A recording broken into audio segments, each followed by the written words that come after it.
Hey everyone, and welcome. Today, we're diving into something pretty mind-blowing.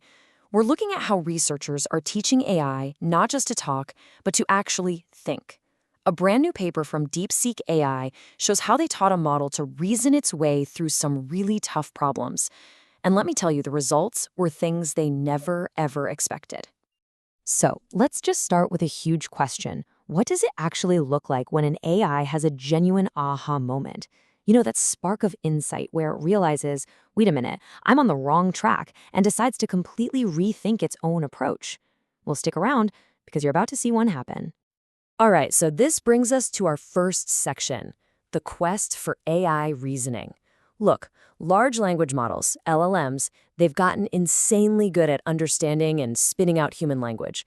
But the next great challenge, kind of the holy grail of AI right now, is teaching them to truly reason, step by step, like a person does.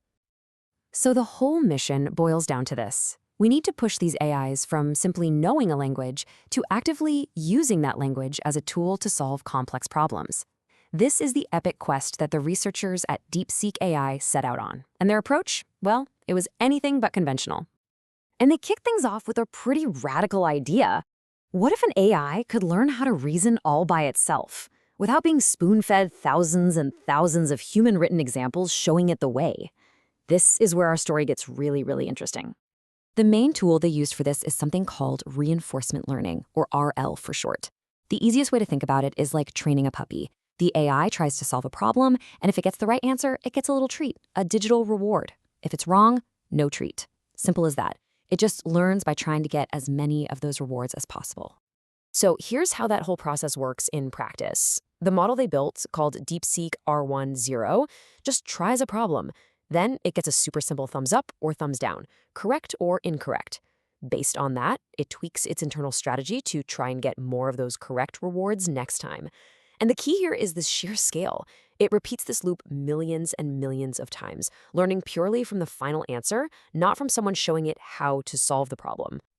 And the result of all this? It was absolutely staggering.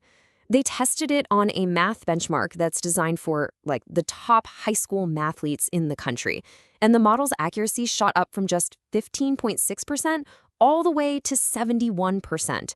I mean, that is a massive, massive leap.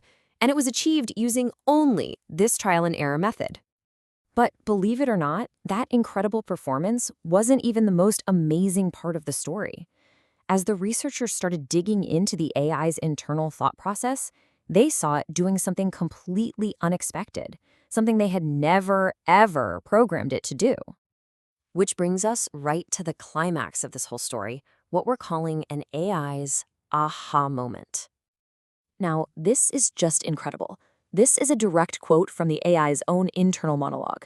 While it was in the middle of solving a problem, it literally stopped itself and wrote this out. It spontaneously learned to recognize when it might be making a mistake, flag it as an aha moment, and then decide to go back and self-correct. It taught itself how to think about its own thinking. And this really shows you the double-edged sword they were dealing with. On one hand, the AI had developed this incredible, advanced, self-correcting reasoning all on its own. Amazing! But on the other hand, its actual thought process was a total mess. It was chaotic, basically unreadable to a human, and it was even mixing different languages together. It was powerful, but it was alien. So the next challenge was pretty obvious. How do you take this raw, chaotic, but super powerful reasoning and forge it into a tool that's actually useful? This is what led them to create the final model, the polished version, called DeepSeek R1. To solve this puzzle, they came up with this really sophisticated 4-stage pipeline. First, a cold start, where they gave it just a few high-quality, human-readable examples to get it going. Second, they hit it with that powerful reinforcement learning to boost its raw problem-solving skills. Third, and this is clever, they took its own best answers and retrained it on them to make its thinking more clean and readable. And finally, a last polished stage to make sure it's helpful and safe for humans. So, the big question, did all that work?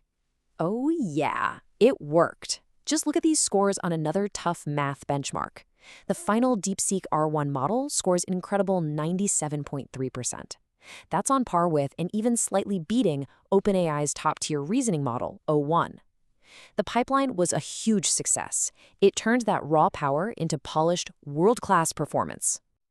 But the story doesn't end there, because having one massive, super powerful reasoning model is great, but what about making that kind of power accessible to everybody? This brings us to the final and maybe most important step: sharing that power with smaller, more efficient models. The technique they used is called distillation. It's a really cool idea. You have the big, powerful teacher model, DeepSeek R1, generate millions of high-quality examples of its reasoning. Then, a much smaller student model just learns from those examples. It's like it's inheriting all the wisdom from the master. Okay, now this is where things get truly wild. Just look at how powerful this distillation process is. On the left, you have a massive general-purpose model like GPT-4o, which scores about 9.3% on that AMY benchmark. But on the right, a small 7 billion parameter student model, after being taught by DeepSeek R1, scores an astonishing 55.5%. A tiny model is absolutely crushing a giant. So what's the really crucial takeaway here? It's this. Those advanced reasoning patterns that the giant model discovered through all that trial and error, they're the key. They can be transferred, unlocking incredible and, frankly, unexpected potential in smaller, more accessible AI models that anyone can use. And that brings us to our final thought for today. The whole DeepSeek R1 story gives us a glimpse of a new path forward, a way to teach AI not just what to say, but how to actually think. So if we can teach an AI to reason, to have its own aha moments, and to self-correct, what do you think is the next big step on the path towards artificial general intelligence?